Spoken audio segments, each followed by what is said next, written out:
Now that you have seen some of the beautiful flowers that you can grow yourself, let me teach you how to create your very own cutting garden. We need to think about a few things when creating a cutting garden, and the first thing is we just want to maximize production, minimize maintenance, and choose an array of plants that all look fabulous together in a vase.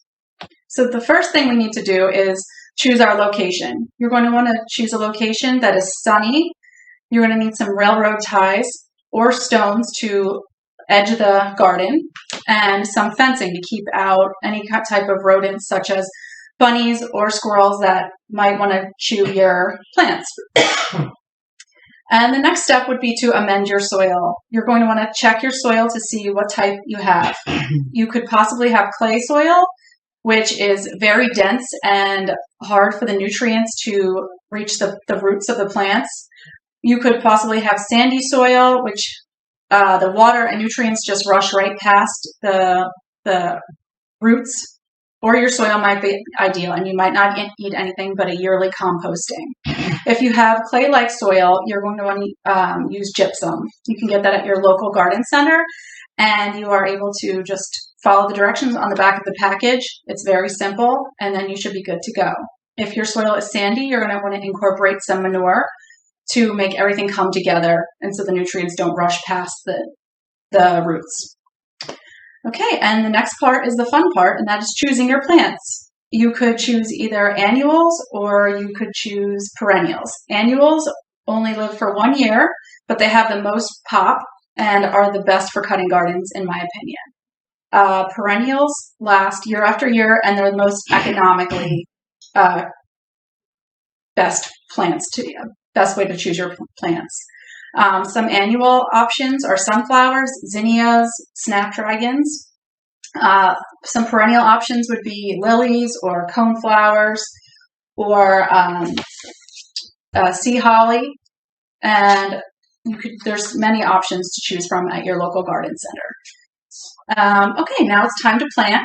We want to plant in rows. I leave about 12 inches apart from all of my plants when I plant them. You just want to make sure that you don't shade out shorter plants with taller plants.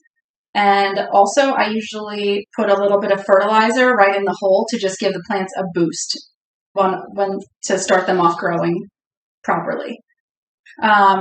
Maintenance is very easy. You just need to water consistently, either in the morning or at night, not during the full sun, because if it's full sun, it's going to fry the leaves and make brown spots on them.